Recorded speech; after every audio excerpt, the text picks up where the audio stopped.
முதல்ல அனைத்து தோழர்களுக்கும், பங்கெடுத்து இங்கு உரையாற்றிய தோழர்களுக்கும், இங்கே கலந்து கொண்டிருக்கிற மற்ற தோழர்களுக்கும், அனைத்து தோழர்களுக்கும் முதற்கண் என்னுடைய செவ்வணக்கத்தை மக்கள் ஜனநாயக இளைஞர் கழகத்தின் சார்பாக கூறிக்கொள்கிறேன்.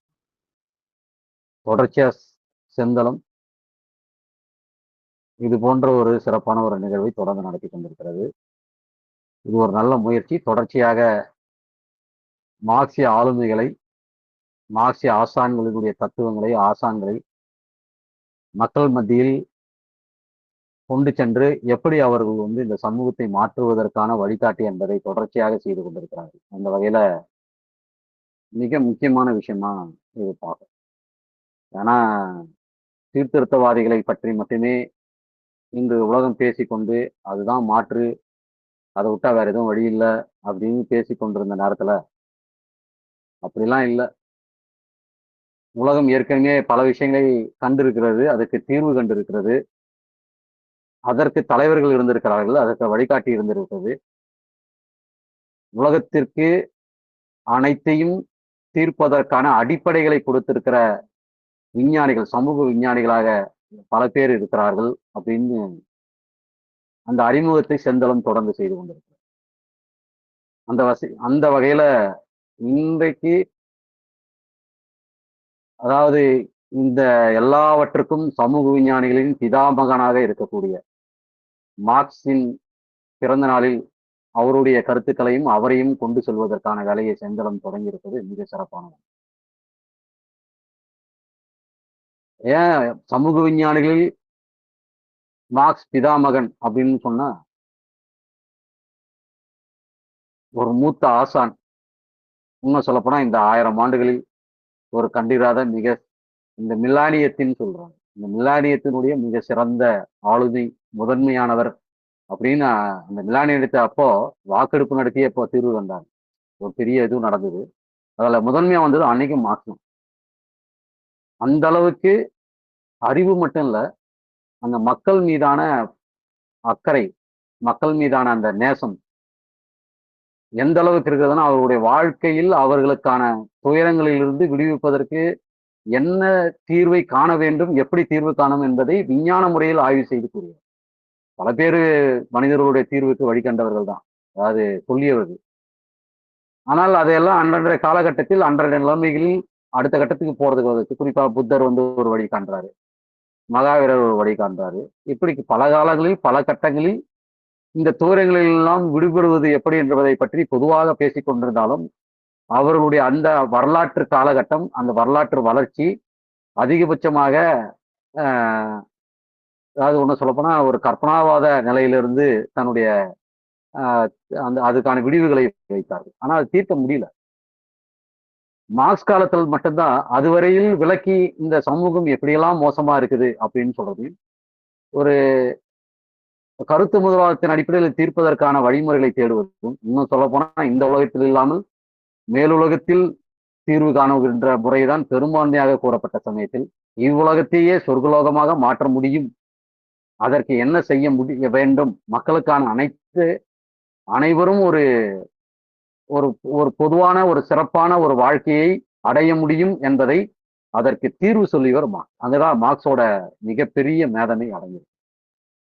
ஏதோ மார்க்ஸ் அந்த இடத்துல வாழ்ந்துட்டாரு, சிறப்பா கேபிட்டல், அதாவது எல்லாருக்குமே சொல்லுங்க மூலதனத்தை எழுதிட்டாரு, பெரிய புக் எழுதிட்டாரு, அது முதலாளித்துவ விளக்கிட்டாரு, அப்படிலாம் இல்லை. அது அவருடைய ஒரு பங்களிப்பில் ஒரு பெரிய பங்களிப்பு. ஆனால் மாபெரும் பங்களிப்பு என்பது ஒட்டுமொத்தத்தினுடைய சாரமாக பார்க்க வேண்டுமானால் மனித குல விடுதலை, அதாவது இன்னும் சரியா சொல்லப்போனா இந்த உழைப்பினுடைய சுரண்டலிலிருந்து, அடிமைத்தனத்திலிருந்து மக்கள் விடுதலை பெற்று ஒரு பொதுவான மனிதர்களாக மதிக்க வேண்டிய ஒரு நிலையில் வாழ வேண்டும் என்பதை மக்களுக்கு தீர்வு காண்பதற்கான அறிவியல் முறையில், சமூக அறிவியல் முறையில் தீர்வு கண்டு கூறியது. அதான் அங்க இருக்கிற மிக முக்கியமான விஷயம். தோழர்கள் அதை பத்தி பல விஷயங்களை விளக்கினார். புகழ்வேலன் தோழர் அவருடைய ஆய்வுகள் பொறுத்தவரை எப்படி உபரி மதிப்பிலிருந்து இந்த லெனின் சொல்ற மாதிரி 3 உள்ளடக்கமும் 3 தோற்றுவாய்களும் பற்றிய அந்த விஷயங்களை பற்றி விளக்கினார். தோழர் துரைசண்முகம் தோழர் அவர்களும் உண்மையிலேயே மார்க்ஸோட அந்த தாக்கம் சமூக மத்தியிலேயே எப்படி பார்ப்பது, என்ன செய்வது, மார்க்ஸோட முக்கியத்துவம் என்ன, எப்படி மார்க்சிய அடிப்படையில் இந்த சமூகத்தை பார்ப்பது என்பதை குறித்தும் பேசும். உண்மையிலே நான் இங்க ஒரு 2 விஷயங்களை குறிப்பாக பேச வேண்டியது இருக்கு. அதாவது மிக ஹைலைட்டா பேச வேண்டியது இருக்குது. 3ன்னு சொல்லலாம். ஆ முதல் விஷயத்தை பொறுத்தவரையில இன்றைய அரசியலிலிருந்து ஆரம்பிக்கணும் அப்படின்றதுக்காக நான் முதல் விஷயமா ஒண்ணு. மார்க்ஸ் எழுதியதுல வந்து மிக முக்கியமான விஷயம், லூயி போனபர்ட் பற்றிய லூயி போனபர்ட்டின் 18வது புரூமர் என்று எழுதப்பட்ட அந்த புத்தகம் இன்றைய காலத்தின் மிக முக்கியமான, பொருத்தமான ஒரு புத்தகமாக நான் பார்க்கிறேன். ஏனென்றால், இந்த அரசியலுக்கூட வந்துர்றேன். அதுக்கப்புறம் எப்படி ஒன்றுபடுத்துறதுன்னு பார்ப்போம். சமூகம் எப்பொழுதெல்லாம் நெருக்கடிக்குள்ளாகிறதோ, எப்பொழுது மக்கள் எழுந்து போராடுவது மிக மந்த நிலையில் வெல்ல முடியாத நிலைமைக்கு இருக்கிறதோ, ஒடுக்குமுறை மிக உச்சபட்சமாக எப்பொழுது அதாவது தீர்க்க முடியாத அளவுக்கு குழப்பமும், எல்லா நெருக்கடிகளும் மிக உச்சபட்சமாக இருக்கிறதோ, அப்போ என்ன ஒரு செய்யணும் யாராவது ஒருத்தரு தன்னை மீட்பராக அறிவித்துக் கொண்டு, தான் இது எல்லாவற்றையும் மீட்கக்கூடிய ஒரு ஹீரோ அப்படின்ற மாரி வந்து நிப்பாங்க. அதைதான் வந்து லூயி போனபர்ட்டின் 18ஆம் புரூமர்ல அவர் சொல்லுவாரு. போனபர்ட்ட பத்தி சொல்லுவாரு. வரலாறு விஷயத்தை பொறுத்தவரையில அவர் சொல்றாரு. முதல்ல அது துயரத்தின் நாடகமாக இருக்கிறது. 2வது அந்த துயரத்தினுடைய அடுத்தபடியாக அது ஒரு கோமாளித்தனமாக மாறுது. இதுதான் அ அந்த அந்த லூயி போனபர்ட்டினுடைய சாராம்சமாக நாம் புரிந்து கொள்ள வேண்டும். எப்படி இன்னும் சரியா சொல்லப்போனா, இன்னைக்கு இருக்கிற நெருக்கடி, பொருளாதார நெருக்கடி, அரசியல் நெருக்கடி எதையும் தீர்க்க வக்கற்ற அரசுகள், சமூகத்தின் விளிம்பில் இருக்கக்கூடிய மக்கள், ஆனால் வர்க்க உணர்வற்ற ஒரு நிலையில் இருக்க அரசியல் படுத்தப்படாத ஒரு மக்கள், பிழைப்பதற்கு வழி தெரியாத ஒரு நிலைமையில் எப்படியாவது பிழைத்துக் கொள்ளலான்ற நிலைமையில் இருக்கிற மக்கள், எல்லாரும் கைவிடப்பட்ட எந்த வழியும் இல்லாமல் நிர்கதியாக இருக்கிற மக்கள். கம்யூனிஸ்ட் கட்சி கூட பெரிய அளவுக்கு அது வென்று ஒரு அமைப்பாக்கப்படாத ஒரு பலவீனமான ஒரு நிலையில் இருக்கிறதையும் சேர்த்து சொல்றேன். இந்த நிலையில தான் யாராவது ஒருத்தர் வந்து இதை மீட்டு விட மாட்டார்களா அப்படின்னு தன்னுடைய இயலாமையினுடைய வெளிப்பாட்டில் இருக்கும் பொழுது, யாராவது ஒருத்தர் தன்னுடைய ஹீரோயிசத்தின் மூலமாக, அதாவது தன்னுடைய பிம்பத்தின் மூலமாக, அப்போது நெப்போலியன் அவருடைய மருமகன் எப்படி வந்து தன்னை நெப்போலியனாக காட்டிக்கொண்டு எப்படி வந்து ஒரு மிகப்பெரிய பிம்பத்தை விதைத்து அதை எப்படி தன் பக்கமாக இழுத்து நான் எல்லாத்தையும் தீர்ப்பேன் என்று சொல்லி அந்த ஒட்டுமொத்த ஊடகம் எல்லா ஊழல் இதெல்லாம் ஒட்டுமொத்தமாக சொல்லி இதிலிருந்து நான் மீட்கப் போகிறேன் என்று வந்து தனி ஒரு ஆளாக எப்படி அங்க இருக்கிற ஜனநாயக முறைகள் எல்லாம் உடைத்து தகர்க்கப்பட்டதோ அந்த நிலையில் நாம் இருக்கிறோம். அந்த மாதிரி இதுவரையில் இந்த ஆட்சியாளர்கள் செய்த அத்தனை கொடுமைகளையும் அத்தனை பொருளாதார நெருக்கடிகளையும் தீர்க்க வக்கற்ற வேலையின்மையும் எல்லாமே பெருகி கொண்டிருக்கிற இந்த நேரத்தில் ஒரு அமைப்பற்ற ஒரு நிலைமை உருவாக்கி இருந்த நேரத்தில் இந்த சமூக இளைஞர்கள்லாம் பார்க்கணும் இன்னைக்கு வெள்ளமா போறாங்க. இன்னும் சொல்ல போனா இப்ப வென்று இருக்கக்கூடிய தாவேக்காவில் இருக்கக்கூடிய அந்த பகுதியில் இருக்கக்கூடியவர்களே சொல்றாங்க, பொறுப்பாளர்கள் சொல்றாங்க, என்னங்க நாங்க உட்காந்துங்கிறாங்க, நம்மளெல்லாம் யாரு கண்டுக்கிறாங்க, நாங்க 2 பேரும் சும்மா தான் உட்காந்துக்கிறோம் அந்த தேர்தல் பூத் இதுல. ஆனா அங்க வந்த இளைஞர்களும் மற்றவெல்லாம் அந்த யூனிஃபார்ம் போட்டுட்டு வந்து எல்லாரும் சாரசாரியா ஓட்டு போடுறாங்க. நம்மள யாருன்னு தெரியாது அப்படின்னா அமைப்பு என்ற அற்ற ஒரு நிலையில் மக்கள் ஏதோ ஒரு நம்பிக்கையை பெற்று இவர்கள் இந்த எல்லாவற்றையும் ஒழித்து எதையாவது சாதிக்க ஒருத்தர் வந்து விட மாட்டார்களா அப்படின்ற ஒரு பலவீனமான நிலையில் இன்று ஒருத்தரை நம்பி போகிற அந்த நிலையில் இருக்கிறதே. இதை லூயி போனபர்ட்டின் 18ஆம் புரூமருடைய புத்தகத்தில் அன்று லெனின் மார்க்ஸ் மிக அழகாக கூறுகிறார். எப்படி இந்த யூரோக்கள் வந்த பிறகு என்னவாக மாறுகிறது, இன்னும் சொல்ல போனா அவர் உதிரி பாட்டாளி வர்க்கத்தை பற்றிய குறிப்புகளை அங்கதான் சொல்லுகிறார். இந்த உதிரி பாட்டாளி வர்க்கத்தினுடைய நிலை, சிறு விவசாயிகளுடைய நிலை அமைப்பற்று இருக்கும் பொழுது, அரசியல் படுத்தப்படாமல் இருக்கும் பொழுது, எப்படி இந்த மாதிரி ஒரு தனிநபர்கள் மீதான வசீகரம் மிகப்பெரிய அளவுக்கு வந்து அவர்கள் பின்னால் அணி திரண்டு விடுகிறார்கள், அது எப்படி 18ஆம் புரூமர் போல் மிக மோசமாக மாறிவிடுகிறது என்பதை பற்றி அந்த 18ஆம் புரூமருடைய நூலை புரிந்து கொள்ளும் போதுதான் மிக முக்கியமான விஷயம். இன்னும் சரியா சொல்லப்போனா இவர்கள் தான் ஒரு சுயேட்சையான சக்தியாக மக்களின் நாயகனாக எல்லாவற்றையும் தீர்ப்பதற்கான ஒரு வழிமுறைகளை தான் கண்டுபிடிக்க போவதாக எல்லாம் மோசமானதுன்னு விவரிச்சிடறாங்க. ஆனா எப்படி தீர்க்க போறோம் அப்படின்ற விஷயத்தை பற்றி எந்தவித இதுவும் இல்லாமல் உள்ள வர போனபார்ட்டிஸ்ட் எப்படி நடந்துக்கிறாங்கன்னா, எல்லா ஜனநாயக முறைகளையும் அடித்து நொறுக்கி விட்டு தான் சர்வாதிகாராக மாறி விடுவார்கள் என்ற ஒரு எச்சரிக்கையை லூயி போனபார்ட்டின் 18ஆம் புரூமர் விவரிக்கிறார். மார்க்சினுடைய எழுத்துக்களை படிக்க வேண்டிய ஒரு உச்சகட்டத்தினுடைய அவசியத்தை புரிந்து கொள்ள வேண்டிய இடம். இன்றைய அரசியலை புரிந்து கொள்வதற்கான ஒரு அரசியல் கருத்தாக்கங்களை கொடுக்கின்ற ஒரு இடம், நமக்கு பயிற்றுவிக்கின்ற ஒரு லூயி போனபார்ட்டின் 18ஆம். இந்த நிலையிலிருந்து தான் இன்னைக்கு இந்த அரசியலை நாம் பார்க்கிறோம். எல்லாருக்கும் ஒரு அதிர்ச்சி இருக்குது, வெறுமை இருக்குது. ஐயோ இப்படி ஆயிடுச்சே, ஆயிடுச்சு. இதை ஆவதற்கான காரணம் எங்கே இருக்கிறது? இது வந்தவர்களால் தீர்வு கொடுக்க முடியுமா? கண்டிப்பா ஒரு ஹீரோயிசத்துல இருக்கிறவங்க எந்தவித கொள்கையும், எந்த ஒரு நடைமுறையும், எந்த ஒரு தத்துவமும், யாருக்கு இப்ப செய்ய போறன்ற ஒரு தெளிவும் இல்லாத ஒரு நிலையில் வருவர்கள் எல்லாம் இவர்களை ஆட்டி படைப்பது ஒன்று. ஆனால் ஏதோ ஒரு வகையில் ஜனநாயகத்தினுடைய இருக்கிற அரைக்குறை உரிமைகளையும் கூட இன்னைக்கு பல விஷயங்கள் ஒரு அதிகார வர்க்கத்தினுடைய நிலைக்கு கையில் போவதற்கான வாய்ப்புகள் அதிகமாக இருக்கிறது. அது என்ன நடக்க போதுன்னு நம்ம அனுபவத்துல பார்க்க போறோம். இது ஏற்கனவே இருக்கிற வரலாற்று நிகழ்வுல இருந்து நாம் கற்றுக்கொள்கிற பாடத்தை சொல்கிறோம். ஆனால் இது நடந்ததற்கான சூழ்நிலை எங்கே இருக்கிறது என்றால், இதுவரை ஆட்சி செய்த ஆட்சியாளர்களுடைய மிக மோசமான அடக்குமுறை, ஒடுக்குமுறை, பொருளாதாரத்தை மக்களுடைய அடிப்படை தேவைகளை, உணவு, உடை, இருப்பிடத்தை தீர்க்க முடியாத வக்கற்ற நிலைமையில் இந்த அரசை வைத்திருந்ததும், சில இலவசங்களை, சில சீர்திருத்தங்களை கொண்டு இதை திருத்தி விட முடியும், மாற்றி விட முடியும். ஐயோ நான் இத்தனை பர்சன்டேஜ் கொடுத்துட்டேன், நான் அத்தனை பர்சன்டேஜ் கொடுத்துட்டேன் அப்படின்னு சொல்ற முறையில தான் இருந்தது. ஆனா இவர்களே தான் கற்றுக் கொடுத்தார்கள். என்னன்னு, அரசியல்லாம் வேணாம், ஜனங்களுக்கு ஓட்டு போறது மட்டும் போட்டுட்டு போ, இளைஞர்களுக்கு அரசியல் வேண்டாம், பெரியார கடவுளா ஏத்துக்கோ அப்படின்னு தான். அது அவங்க 1000 பேசினாலும் அது ஒரு வார்த்தை தான். அது கடவுளாக அப்படின்னு சொல்றதுக்கு பதில் பெரியாரை தவிர நீ வேற எதுவும் பார்க்க முடியாது. உங்களே சொல்ல மார்க்சியத்தை சமூக விஞ்ஞான ரீதியாக எல்லா வகையிலையும் தீர்வுகளை சொன்னவர், முரணற்ற வகை, அதுவும் முக்கியமானது. ஆனால் இவரை ஏற்றுக்கோ, இதை இப்படி ஏத்துக்கோ அப்படின்னு வழி தொழிந்துட்டு அதையே அவர்கள் செய்யறதில்லை. அது ஒரு பக்கம். ஏன்னா செஞ்சாதானே தெரியும் அவருக்கு செயல்படுத்த முடியுமா இல்லைன்னு. பெயரை மட்டும் வைத்துக் கொண்டு அவர்கள் தனக்கு இஷ்டம் போல் பல விஷயங்களை செய்து கொண்டு இந்த நெருக்கடியை தோற்றுவிட்டது எங்கே இருக்கிறது என்றால், ஏகாதிபத்தியத்தின் அடிவருடித்தனத்தில் மோடியினுடைய ஆட்சியில் அதன் அடிவருடித்தனத்தை ஏற்றுக்கொண்ட இந்த கார்ப்பரேட் முதலாளிகளுடைய அடிவருடியாக தானும் செய்துவிட்டு இங்க பிரச்சனையை சீர்திருத்தத்தின் மூலமாக தீர்க்க முடியும் என்று ஒரு மாயை கட்டிய வைக்கிறது. இதுதான் இன்றைய இளைஞர்களுடைய அரசியலற்ற தன்மைக்கு மிக முக்கியமான காரணம்.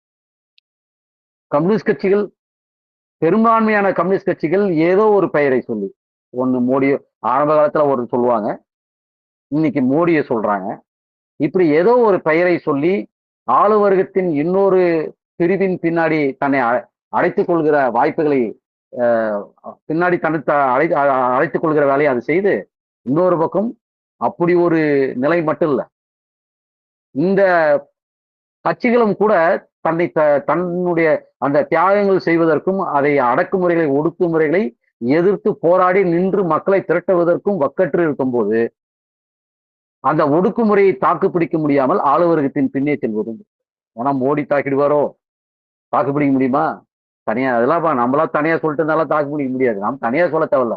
நம்ம கருத்துக்களுக்கு யார் உடன்படுகிறார்களோ அவர்களை சேர்ப்பது என்ற அடிப்படையில் இல்லாமல் இன்னொரு வர்க்கத்தின் பின்னே சென்று செய்வது.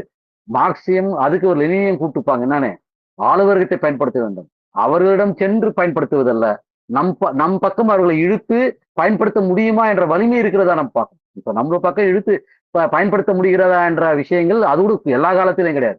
நாம் வலிமை பெற்று இருக்க, அவர்கள் தயார் நிலை இருக்க, அவர்கள் நிர்பந்திக்கப்படுத்திருக்கிற நிலையில எப்படி பயன்படுத்துவது, அவர்கள் உள்ள சேர்த்துக்கிறதா இல்லையான்றது கூட அது ஒரு வரலாற்றில் ஒரு சில அதாவது சில நிகழ்வுகள் மட்டும் தவிர்த்து பார்த்தீங்கன்னா அவர்களை வெளியில் வைத்துதான் கையாளப்பட்டிருக்கு. அதாவது ஒன்னும் சொல்லப்போனா அவருடைய முரண்களை கையாளப்பட்டிருக்கு.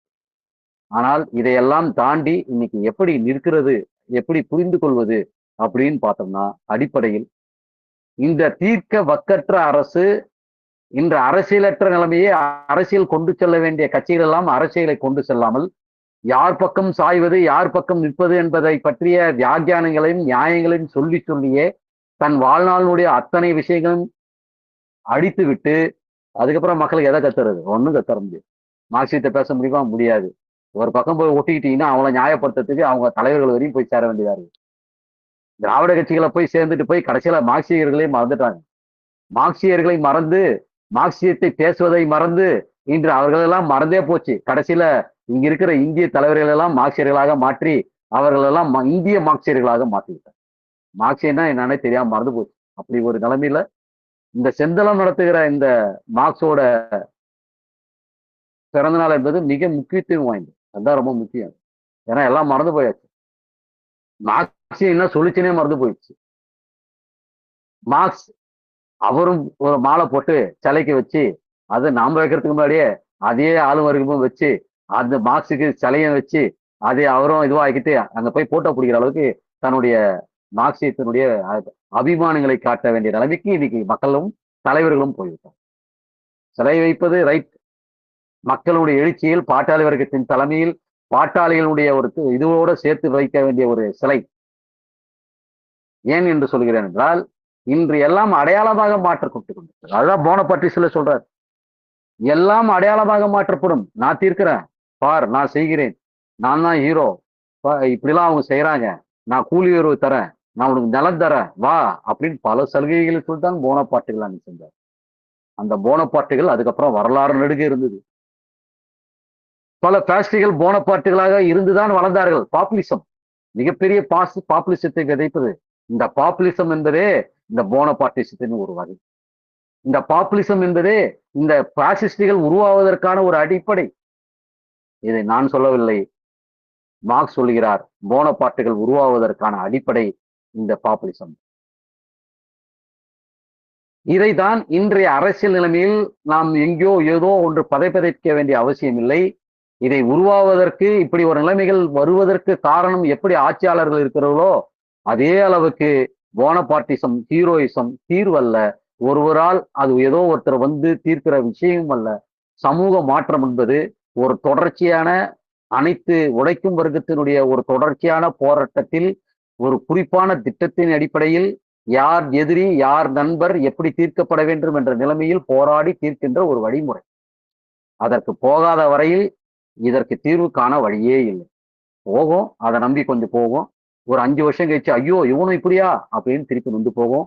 ஏனென்றால் இன்று முதலாளித்துவத்தின் விதி, ஏகாதிபத்தியத்தின் விதி, நாம் அதன் காலனியாக அனுபவித்துக் கொண்டிருக்கும் அனைத்து பொருளாதார நெருக்கடிகளின் விதி, மீண்டும் மீண்டும் சூழலில் சிக்கி சிக்கி அனுபவித்துக் கொண்டிருக்கிறோம். ஆனால் தீர்வு நாம் எழுந்து பாட்டாளி வர்க்க சர்வாதிகாரம் எழுந்து கம்யூனிஸ்ட் கட்சி தலைமையிலே ஒரு பாட்டாளி வர்க்க சர்வாதிகாரத்தை கம்யூனிஸ்ட் கட்சி தலைமையிலனா இப்ப இருக்கிற அவங்க பின்னாடி இவங்க பின்னாடி இருக்கிற கம்யூனிஸ்ட் கட்சி இல்ல, நாளைக்கு இதோ இந்த போனபார்ட்டிஸ்கள் பின்னாடி கம்யூனிஸ்ட் கட்சிகள் செல்வதற்கு வெகு தொலைவில் இல்லை, நிச்சயமாக பார்க்கலாம். இந்த போனபார்ட்டிஸ்டின் பின்னே போக போகிறார்கள்.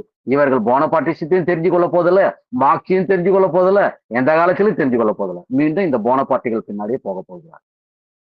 ஆனால் நாம் புரிந்து கொள்ள வேண்டியது, மக்களிடம் கொண்டு சேர்க்க வேண்டியது, போனபார்ட்டிகள் இந்த சமூகத்தை மாற்ற முடியாது.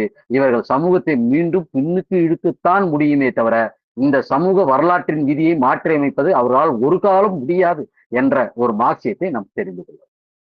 இது நாம் இன்றைய மார்க்சியத்தின் அடிப்படையில் புரிந்து கொள்ள வேண்டிய மிக முக்கியமான விஷயமாக நாம் பார்க்கிறோம். அடுத்தது இந்த உழைப்பின் வர்க்கத்தை பற்றியும் உழைப்பின் விஷயத்தை பற்றியும் நாம் புரிந்து கொள்ள வேண்டிய விஷயத்தை நாம் போகிறோம். பொதுவா வந்து உழைப்பு சக்தியை பத்தி நாம் அதிகமா பேசுவோம். என்ன பேசுவோம்? அதுல முக்கியமான விஷயம் கோத்தா வேலை திட்டம். மார்க்ஸோட கோத்தாத வேலை திட்டம் மிக முக்கியமான ஒரு விஷயம். எந்த கட்டத்தில் கோத்தா வேலை திட்டத்தினுடைய அவசியம், எப்படி போனபார்ட்டினுடைய முக்கியத்துவம் இன்னைக்கு எப்படி அடங்கி இருக்கிறதோ, இந்த கோத்தா வேலை திட்டத்தினுடைய இது விமர்சனத்தை, அதன் மீதான விமர்சனத்தும் மார்க்ஸோட விமர்சனமும் மிக முக்கியத்துவம். அவர்கள் உழைப்பே அனைத்துக்கும் ஆதாரம் என்றார். மார்க்ஸ் சொல்றார், இயற்கை தான் உழைப்புக்கு அனைத்துக்கும் ஆதாரம். உழைப்பு இயற்கை, உழைப்பும் என்பதும் இந்த இயற்கையை நாம் செலுத்தும் ஒரு சக்தி. அதுவும் ஒரு வகையான இது. உழைப்பின் ஒரு பகுதி, இயற்கையின் ஒரு பகுதி. அந்த உழைப்பு சக்தி இயற்கையை ஒன்றிலிருந்து இன்னொன்றாக மாற்றுவதற்கு பயன்படும்.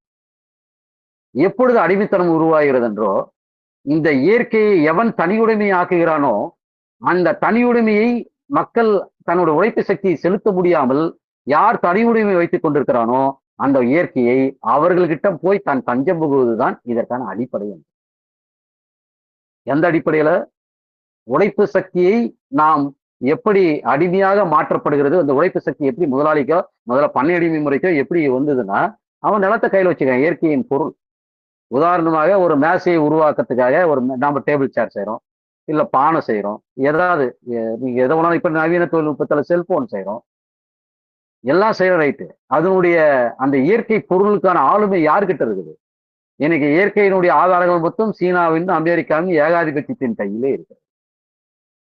அதே போல அதனுடைய இயற்கை வளங்களுடைய மொத்த இதுவும் மட்டும் வச்சுட்டு இல்ல, அதனால் விளையக்கூடிய ஒவ்வொரு விஷயங்களையும் தன் கையிலே வைத்துக் கொண்டிருக்கிறது. அப்ப என் உழைப்பின் சக்தியை எங்கே போய் நான் செலுத்துவது என்றால், யார் அதன் உடைமையை இயற்கையின் உடைமையை வைத்துக் கொண்டிருக்கிறார்களோ அவர்கிட்ட போய் தான் நான் எல்லாத்தையும் செயல்படுத்த வேண்டியிருக்குது. அதனால் நான் அடிமைத்தனத்தில் இயல்பாவே சிக்க வேண்டியது.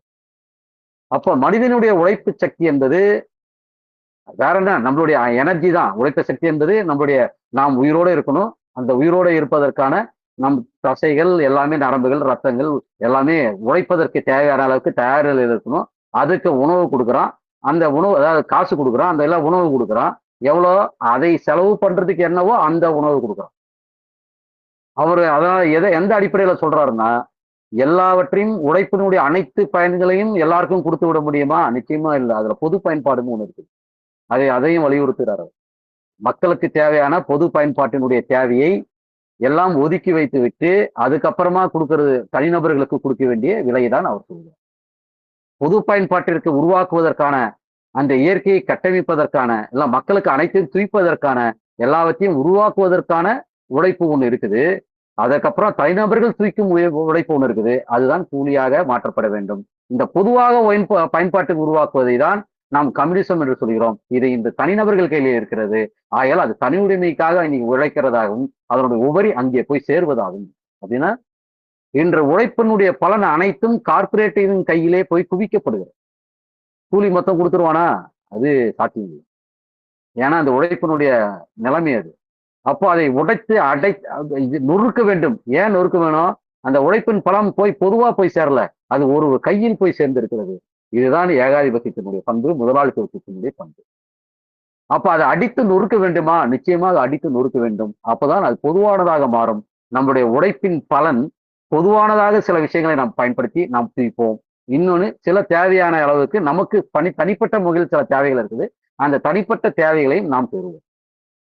அதனால்தான் இந்த எக்ஸ்சேஞ்ச் வேல்யூ அப்படின்னு இந்த பரிமாற்ற மதிப்பு உழைப்பால் மட்டும் தீர்மானிக்கப்படுகிறது. ஏன்னா முதலாளித்துவ சேர்ந்த எக்ஸ்சேஞ்ச் வேல்யூ. ஆனால் பயன்பாட்டு அந்த செல்வமும் மதிப்பும் அந்த வேறுபாட்டை பற்றி சொல்லுகின்ற ஒரு முக்கியமான இடம் தான் அந்த கோத்தா வேலை திட்டத்தை பற்றின விஷயம்.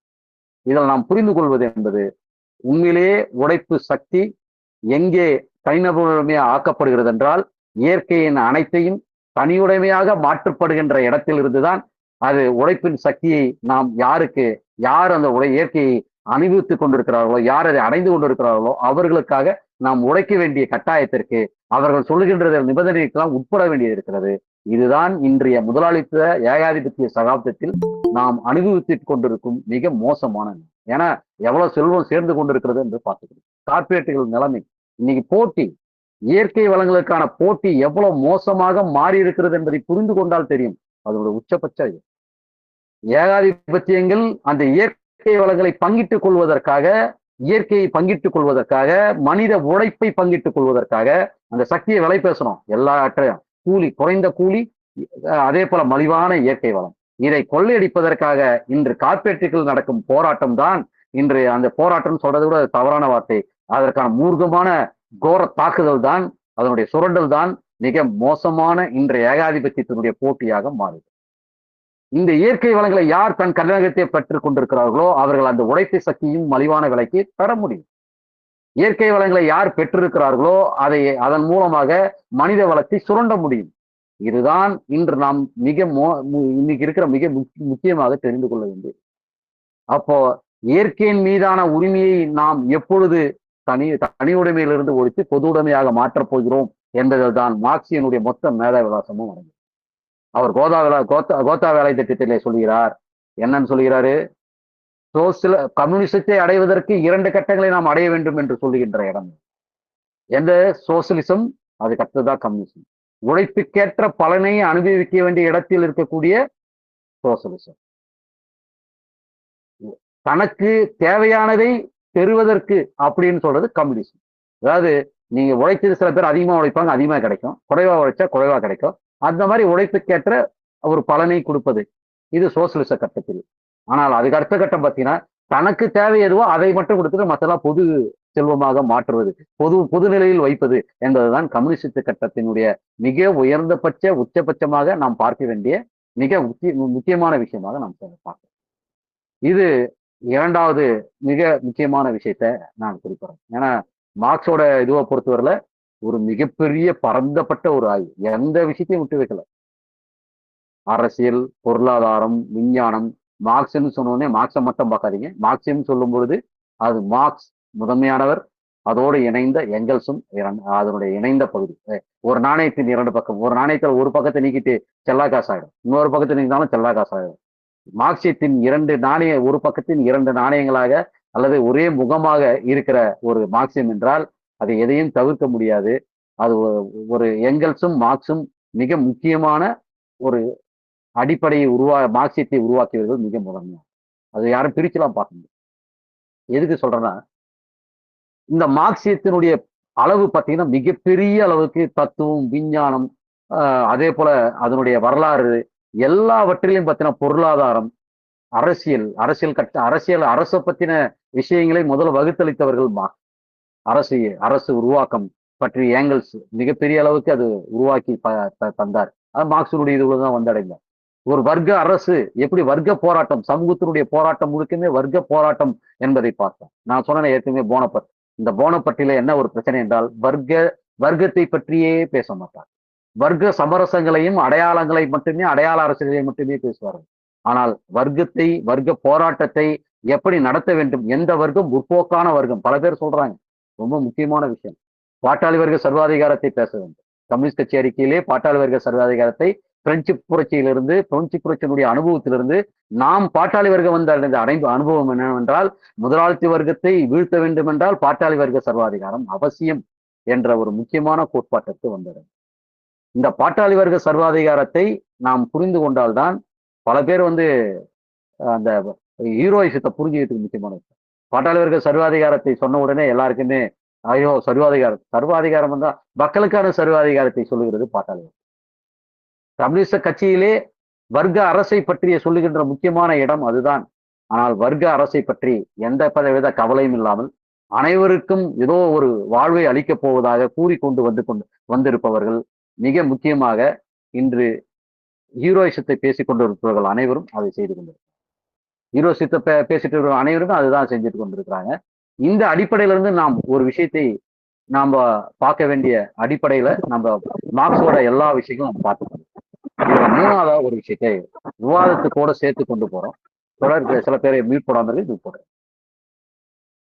இந்த அரசை பற்றின விஷயத்தில் எப்படி மார்க்ஸோட பங்களிப்பு மிக முக்கியமானதோ, அரசு எப்படி உருவாகிறது, எப்படி செயல்படுகிறது, எப்படி அதனுடைய அடுத்த கட்டத்திற்கு போகிறது என்பதை பற்றி புரிந்து கொள்வதற்கு மிக முக்கியமான அடிப்படையாக மாறுகிறதோ, அதை ரொம்ப புரிந்து கொள்ள வேண்டியது மிக முக்கியமான அம்சம். குடும்பம், அரசு, தனிப்பட்டு எங்களுடைய நூலையும் கம்யூனிஸ்ட் கட்சி அறிக்கையும் திரும்ப திரும்ப படிக்க வேண்டிய அவசியம் இருக்கிறது.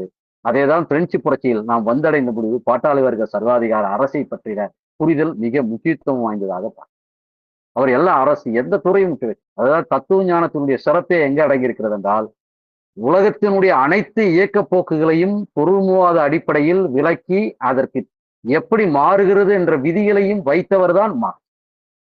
அது ஏதோ இருக்கிறத விளக்குறது நிறைய பேர் பல பேர் முயற்சி பண்ணாங்க.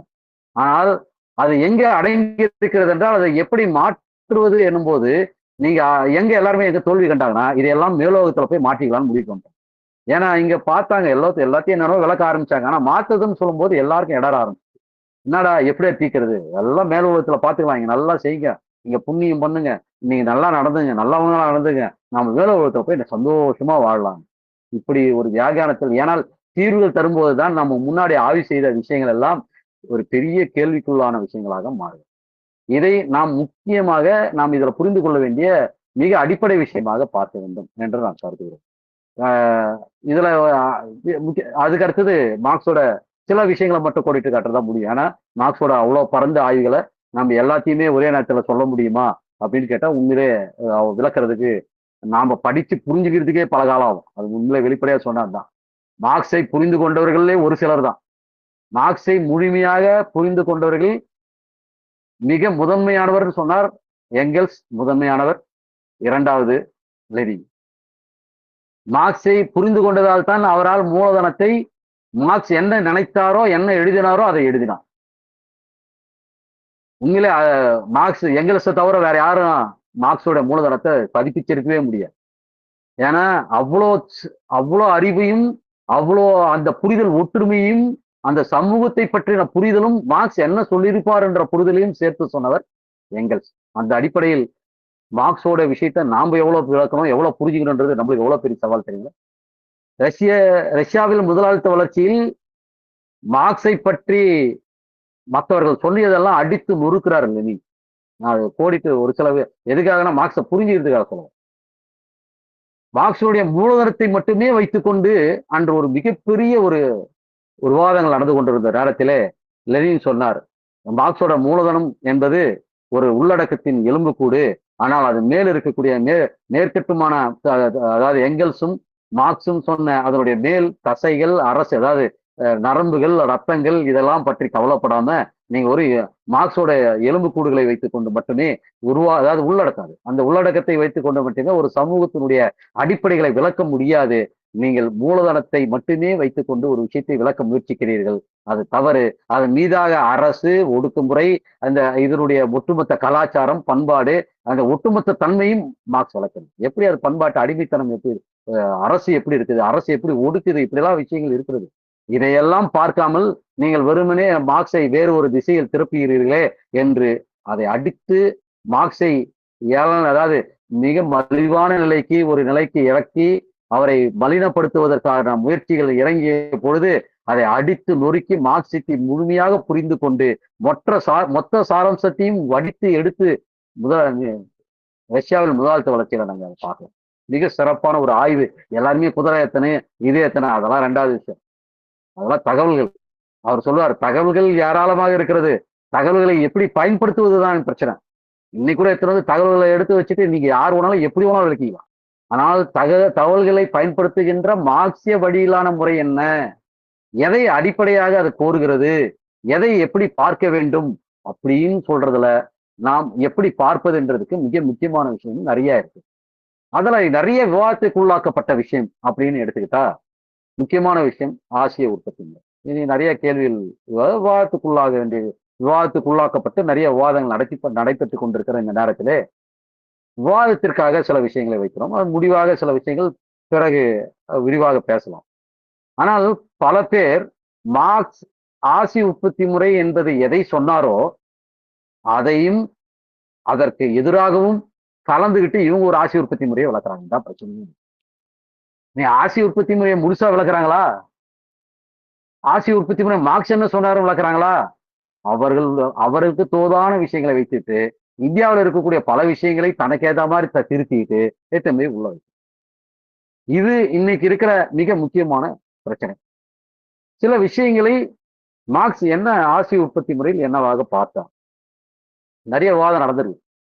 குறிப்பாக கோலோவெஸ்கி, ரஷ்யாவினுடைய வரலாற்று துறையில் இருந்த மிக முக்கியமான ஒரு ஆய்வாளர். அவரிடம் மிகப்பெரிய அளவுக்கு, ரஷ்யாவில் இருந்தவர், அவரிடம் மிகப்பெரிய அளவுக்கு விவாதம் நடத்தி இருக்கிறார் மார்க்ஸ். அவருடைய கடித போக்குவரவுகள் தான் மிகப்பெரிய அளவுக்கு இருக்குது. அது பல ரஷ்ய மொழியில் இருக்குது, சிலது ஜெர்மன் மொழியில் இருக்குதா சொல்றாங்க. இந்த விவாதங்களை அந்த நேரடியாக மூல நூல்கள் கிடைக்கதான்ற உண்மையிலே பல நூல்கள் கிடைக்கலன்றதா உண்மை. இதை பல்வேறு வகையில பல இடங்கள்ல அதை பயன்படுத்தி இருக்கிறாங்க. ஆனா லாரன்ஸ் கிளாரடர் என்றவர் இதை சம்பந்தமாக ஆசிய உற்பத்தி முறை என்ற ஏசியாட்டிக் மோட் ஆஃப் ப்ரொடக்ஷன் என்ற பெயரில் ஒரு நூலை இவர்களுக்கு இடையில் நடந்த விவாதங்களை எழுதியிருக்கிறார்.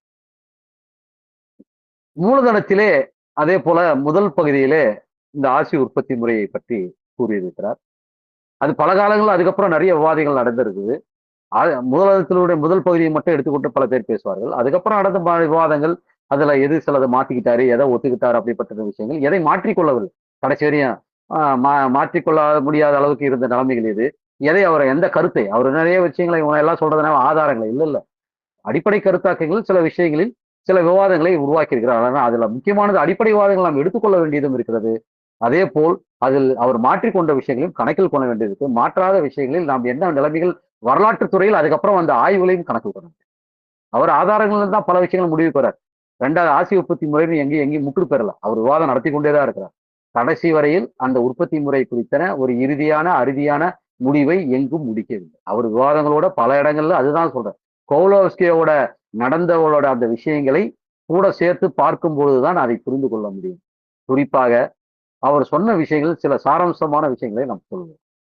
பண்டைய ரோமில் நிலங்கள் குத்தகைக்கு விட்டது போல இந்தியாவில் விடப்படவில்லை. அதே போல நிலப்பரத்தினுடைய மிக முக்கியமான அம்சம் தான் அவர் என்ன பார்த்ததுன்னு கேட்டா கொத்தடிமை முறை, அதாவது பண்ணை அடிமை முறை மிக முக்கியமாக அவசியம். இங்கே பண்ணை அடிமை முறை கண்டுபிடிக்க முடியவில்லை. இது எல்லாம் சுதந்திர உற்பத்தி சமூகங்களாக இருந்தது அப்படின்ற ஒரு கருத்தாகும். அதுதான் அவர் என்ன சொல்றாருன்னா, கொத்தடிமை முறை இந்தியாவில் கண்டறியப்படவில்லை. அவருடைய முடிவுகளை நான் மட்டும் நான் சொல்றேன். ஏன்னா அதோட விவாதங்கள் எங்க எடுத்தாங்க, என்ன எப்படின்றத பத்தின விஷயங்கள் அது நம்ம நிறைய படிக்க வேண்டியது இருக்குது, எல்லாமே செய்ய வேண்டியது. ஆனா எப்படி புரிந்து கொள்வது அப்படின்றதுக்காக. அப்போ ஒரு பக்கம் பண்டைய நிலங்கள் குத்தகைக்கு ரோம்ல இருந்த மாதிரி குத்தகைக்கு விடப்படவில்லை. கொத்தடிமை முறை, பண்ணை அடிமை முறை இல்லை. இந்தியாவில் நிலத்தின் அடிப்படையில் ஒரு பொருளாதாரம் கட்டியமைக்க முடியவில்லை. அதாவது நில அளவுகோலை அடிப்படையில் நிலத்தை ஒரு அடிப்படை அளவுகோலாக வைத்து ஒரு சமூகம் அமையவில்லை. குறிப்பா ரோமானிய ஜெர்மானிய இதுல வந்து நிலங்கள் வந்து நிறைய பேருக்கு பகிர்ந்தளித்து கொடுத்தே இருந்தாங்க. அப்போ நிலத்தை அடிப்படையாக வச்சுதான் சொத்தை மதிப்பிட்டாங்க. அப்படி ஒரு முறை இங்கு இல்லை அப்படி என்று மார்க்ஸ் மதிப்பிட்டார். அதே போல தந்தை வழி மரபு, அதாவது வாரிசுரிமை, தந்தை வழி மரபுரிமை அப்படின்னு சொல்றது எங்க சொல்றாங்கன்னா, இப்போ குறிப்பா வந்து என்னுடைய சொத்து அதுக்கு அடுத்ததுக்கு போச்சு, அதனுடைய அதிகாரம் அடுத்தவர்களுக்கு போச்சு. அதாவது பெரிய நிலப்பரப்புகளுக்கு மானியதாரர்களுக்கு மானியதாரர்களுடைய வாரிசுகளுக்கு அவங்களுக்கு கொடுக்கப்பட்ட அந்த நிலங்களில் அவர்கள் முழுமையான ஆட்சி செலுத்துகின்ற முறை, அதாவது சிவில் வழக்கு, அதுல ஏற்படுகின்ற குத்தகை, வாடகை, அதுல இருக்கக்கூடிய மற்ற நிலவரி இதெல்லாம் வசூலிக்கிற விஷயங்கள், இது போன்ற சிவில் குற்றங்கள் அல்லது சிவில் பிரச்சனைகளை தீர்ப்பதற்கான அதிகாரம் அவர்கள் பெற்றிருக்கவில்லை. அதே போல் அங்கே நடக்கும் பல குற்ற நிலைமைகள், அதாவது குற்றம்னா அன்னைக்கு இருந்த எது குற்றமோ அந்த குற்றம், அந்த குற்றங்களை விசாரித்து தண்டனை அளிக்கும் உரிமை அவர்களுக்கு இல்லை. இது இரண்டும் இல்லை. இதுதான் வந்து அந்த அடிப்படைக்கான மிக முக்கியமான விஷயமா. இன்னொரு விஷயத்தை பொறுத்தவரையில சுதந்திரமான விவசாயிகள் மட்டும் பொதுவா வந்து நிலப்புறத்து சமூகத்துக்குள் சுதந்திர விவசாயிகள் இருப்பாங்க. விவசாய மற்றும் அடிமை விவசாயிகளும் இருப்பாங்க, சுதந்திர விவசாயிகளும் இருப்பாங்க. ஆனால் இங்க அப்படி இந்தியாவில் அப்படி ஒரு முறை இல்லை அப்படின்ற விஷயத்த மார்க்ஸ் சொல்றார். எதுக்காகனா ஒரு ஆசி உற்பத்தி முறை எப்படி புரிந்து கொள்வது என்பதை பற்றின விஷயம். அதுக்கப்புறம் பார்த்தீங்கன்னா நிறைய கோவலோவ்ஸ்கி கூட நடக்கிற விவாதங்கள்ல கோவலோவ்ஸ்கி கிட்டத்தட்ட 3 அம்சங்களில் அடிப்படையான நிலமானியங்களில் வைக்கிறார். அதுல 2 விஷயத்தை ஏத்துக்கிறார், ஒரு விஷயத்தை மார்க்ஸ் மறுக்கிறார். குறிப்பா அதாவது ஒரு நிலம் மானியமா கொடுக்கப்படுது, ஒருத்தர் கொடுக்கப்படுதுன்னா அதை மேற்பார்வையிட, அதாவது சூப்பர்வைசிங் பவர், அந்த பவரை வந்து அவர்களுக்கு கொடுப்பாங்க. அதாவது அதை எல்லாத்தையும் நிர்வகிக்கக்கூடிய பல விஷயங்களை அட்மினிஸ்ட்ரேட்டிவ் பவர் அதை வந்து கொடுக்கறத மார்க்ஸ் அதை ஏற்றுகிறார். அதை கோவலோவ்ஸ்கி நடக்கிற விவாதங்கள்ல அதுல 3 விஷயங்களில் 2 விஷயங்களை ஏற்றுக்கொள்வதாக கோவலோவ்ஸ்கி, இது லாரன்ஸ் லாடர் தான் எழுதுறார் இந்த விஷயத்தை பற்றி, அவருடைய நூலில் எழுதுகிறார்.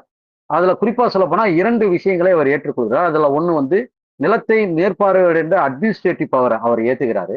2வது இந்த கனிம வளம், மண்ணு, இந்த சுரங்கம், அப்புறம் அதுல இருக்கிற சாலை, மற்ற கட்டுமான விஷயங்கள், அதை இன்னும் சரியா சொல்ல போனா அதனுடைய வணிக நிலைமைகள், அதுக்குள்ள இருக்கக்கூடிய என்ன சொல்றது பட்டறைகள், இதெல்லாம் வந்து ஆதிக்கம் செலுத்துவதற்கும் அதை எப்படி பயன்படுத்துறது என்று தீர்மானிக்கிற உரிமையும் அனுபவித்தனர் அப்படின்ற விஷயத்தையும் கோவலோவ்ஸ்கி சொல்றதை மார்க்ஸ் ஏற்றுக்கொள்கிறார்.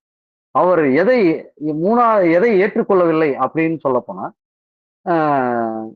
அதாவது வருவாய் வருதுங்களே, இந்த வருவாய் இதுவை பொறுத்தவரையில அவர்களுக்கு முழு அளவான அந்த வருவாய் ஈட்டும் இதுவும், நிலங்களுக்கான அந்த முழு நில நிலமானியல் முறையில முழு உரிமை வரும்ல, அந்த உரிமையும் அவர்களுக்கு வரலை அப்படின்ற விஷயத்த மட்டும் அவர் மறுக்கிறார். ஆனா கோலோஸ்கி அப்படி இல்ல வருது அப்படின்னு சொல்றார். ஆனால் மார்க்ஸ் சொல்லக்கூடிய மிக முக்கியமான விஷயங்கள் ஒன்று இருந்தது. கொத்தடிமை முறை என்பதுதான் நிலப்பிரபுத்தினுடைய முக்கியமான அம்சம். ஆனால் அது தீர்மானகரமான அம்சம் கிடையாது. அவ அப்படின்னு கருதவில்லைன்னு சொல்றார். ஆனா எங்கெல்ஸ் பொறுத்தவரையில கொத்தடிமை முறை என்பது இடைக்கால நிலப்பிரபுத்துவ அமைப்புல ஒரு விசேஷமா இல்ல அப்படின்னு சொல்றாரு. ஆனால் உண்மையில் அந்த இடைக்காலன்றது அவங்க குறிப்பிட்ட அந்த விஷயம் எங்க பாத்தீங்கன்னா, இந்த சுல்தான்கள் அதுக்கப்புறம் அந்த முகலாயர்கள் ஆட்சிகளை பத்தின வச்சுதான் வச்சு செய்யறாங்க. அதுல பத்திய பொறுத்தவரை ஹபுல் ஹசன் அப்படின்னு நினைக்கிறேன். அவர் பேரு உடனடியா ஞாபகம் வரல. அவர் தான் வந்து உண்மையிலே பல விஷயங்களை இது சம்பந்தமா எழுதியிருக்கிறார். எப்படி இங்க வந்து மார்க்ஸ் எந்த அடிப்படை இல்லை என்று சொன்னாரோ, அது எப்படி இருந்ததுன்றதுக்கான ஆய்வுகளை அப்புறம் வைக்கிறார். ஏன்னா மார்க்ஸுக்கு பிரிட்டிஷார் கொடுத்த ஆய்வுல இருந்து தான் முடிவுக்கு வராரு. மார்க்ஸ் அப்படி இல்லைன்னு கருதினார். ஆனால் இன்னும் கூடுதலாக சொல்ல போனால், சுல்தான்கள் முகலாயர்கள் வருவதற்கு முன்னாடி இருந்த நிலப்பிரபுத்துவ முறையில், அதாவது மன்னராட்சி முறையில், குறிப்பாக அங்கிருந்த புத்தர் கால ஆட்சி முறையில இருந்து இங்க இருக்கிற ராஜை ஆரம்பிச்சு பாண்டியர் கால ஆட்சி வரையில் குறிப்பாக சொல்ல போனால் இங்க நிலமானிய முறை முழுவதுமாக கொடுக்கப்பட்டு எல்லாமே அதை தனிப்பட்ட வாரிசுரிமைகள் அடிப்படையில் அவர் செஞ்சார். இங்க இருக்கிற நெபுர்கரோஷும் அது சம்பந்தமா நிறைய விவாதிச்சிருக்கிறாரு, நிறைய பேர் இது பண்ணியிருக்கிறாரு. குறிப்பாக சோழர் காலத்தினுடைய ஆட்சி முறை பற்றிய ஒரு புத்தகமே எழுதியிருக்கிறார். அந்த புத்தகத்துல நீங்க பாத்தீங்கன்னா அவர் சொல்லுவார், முதல் கட்டத்தில் நிலத்தின் மீதான அந்த இது இருக்குது பாத்தீங்களா, அதை வந்து அடிமை வேலை செய்வதை முதல்ல ஆரம்பத்துல வந்து மாறல், அதாவது வந்து பாவம் புண்ணியம் என்ற வகையில் அது பார்க்கப்படும். அதுக்கப்புறம் பாத்தீங்கன்னா கட்டாய கடமையாக மாற்றப்பட்டுச்சு, தண்டனையாக மாற்றம். முதல்ல பாவம் புண்ணியமாக மாற்றப்பட்டது. அவர்களுக்கு அட்மினிஸ்ட்ரேட்டிவ் பவர் கொடுக்குறாங்க. அதுக்கப்புறம் தேவைன்னா பறிச்சுக்கிறாங்க. அவங்க காலத்து வரையும் அனுபவிச்சுக்கலாம். ஆனால் அதற்கு பிறகு வாரிசுரிமையாக மாற்றப்பட்டது. அதுக்கு கல்வெட்டு சான்றுகள் ஏராளமாக நெபுர்கரோஷம். அந்த கட்டத்தில் கல்வெட்டுகளும் அகழ்வாய்களும் அன்று மிகப்பெரிய அளவுக்கு மிகப்பெரியவர்களுக்கு இல்லவே இல்லை என்றே சொல்லுவோம். ஒன்னு ரெண்டு கூட ஒன்னும் பெருசா அரிதா இருக்க கூட பெருசா ஒன்னும் ஒரு அடிப்படை ஆய்வுகளை வந்து பேசுற விஷயம் இல்ல. பெரும்பான்மையான இலக்கிய ஆய்வுகளை வச்சுதான் பெரும்பான்மையா மார்க்ஸ் எல்லா விஷயங்களுக்கும் முடிவுக்குள் வருகிறார்.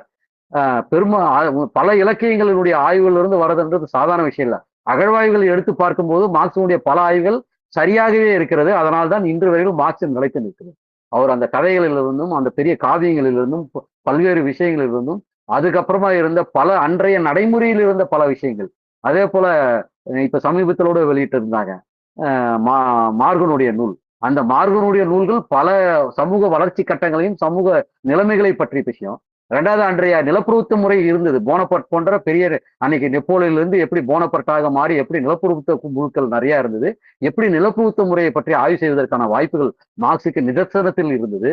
அதே போல் அதுக்கு அடுத்த கட்டமாக முதலாளித்துவம் மாறுகின்ற சமுதாயத்தையும் ஆய்வு செய்வதற்கான களத்தில் வாழ்ந்து கொண்டிருந்ததால அவருக்கான அந்த கள ஆய்வே அன்றைய நிதர்சன, அதாவது அந்த நிகழ்கால ஆய்வே அன்னைக்கு வாய்ப்புகளா இருந்தது. ஆனால் நமக்கு அதற்கு வந்து இப்ப வந்து பழைய காலத்தினுடைய ஆய்வுகளாக இருக்குது. அன்னைக்கு அவர் நிகழ்காலத்தினுடைய ஆய்வுகளாக அந்த டிரான்சிஷன் பீரியடு பல நாடுகளில் நடந்து கொண்டிருந்ததை அவர் ஆய்வு செய்தார்.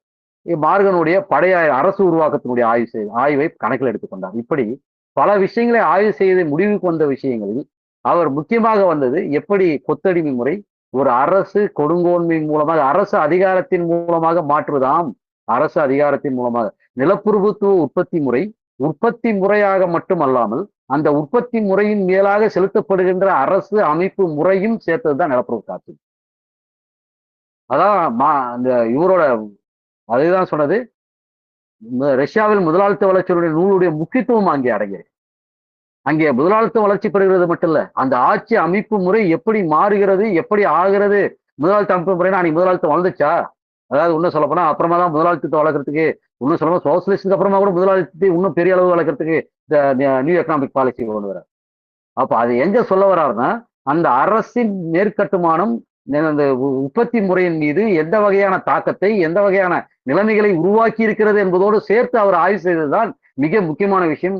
ரஷ்யாவின் முதலாளித்துவ வளர்ச்சி கட்டாயமும் படிக்க வேண்டிய அவசியத்தை மார்க்ஸை புரிந்து கொள்வதற்கு மிக முக்கியமான, மார்க்ஸை எப்படி புரிஞ்சுக்கிறது என்பதற்கு முக்கியமான இந்த அடிப்படையில இருந்துதான் இன்று ஆசிய உற்பத்தி முறை விளக்குவர்கள் எல்லாம் ஒரு பக்கம் பாக்குறோன்னா மனு எப்படி சுரண்டுச்சு தெரியுமா, உள்ள பார்ப்பனர்கள் மட்டும் சுரண்டினார்கள் தெரியுமா, இவர்கள் மட்டும் சுரண்டினார்கள் தெரியுமா, இப்படி பல வகையில் பேச போகிறார் ஒரு பக்கம்.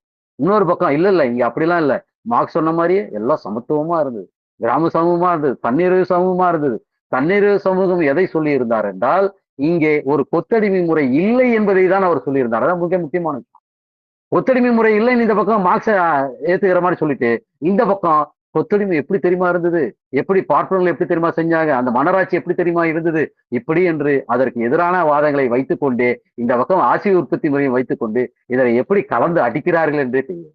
முதல்ல ஆசிய உற்பத்தி முறை புரிந்து கொள்வது என்பது மிக முக்கியமான விஷயம். அதை புரிந்து கொள்வதற்காக படிக்க வேண்டிய அவசியம் இருக்கிறது. மார்க்ஸ் எதை எதை ஏற்றுக்கொண்டார்? எதை அவர் ஏற்காமல் இருந்தார்? ஏன் அதை ஏற்காமல் இருந்தால் எந்த ஆதாரத்தின் அடிப்படையில் அதை பார்த்தார்? அதை ஆதாரங்கள் அதற்கு வந்த பிறகு நாம் அதை எப்படி கையாள வேண்டும்? அவர்கள் எல்லா விஷயத்தையும் ஒட்டுமொத்தமா இது பொதுவான அவர் பயன்படுத்திய சொல்லாடலான தேங்கிய சமூகம் என்ற அடிப்படையை வைத்துக்கொண்டு அவர்கள் வந்து பேசுறாங்க. இப்படி பொது சொல்லாடல்களை வைத்துக் கொண்டு பேசுவதல்ல.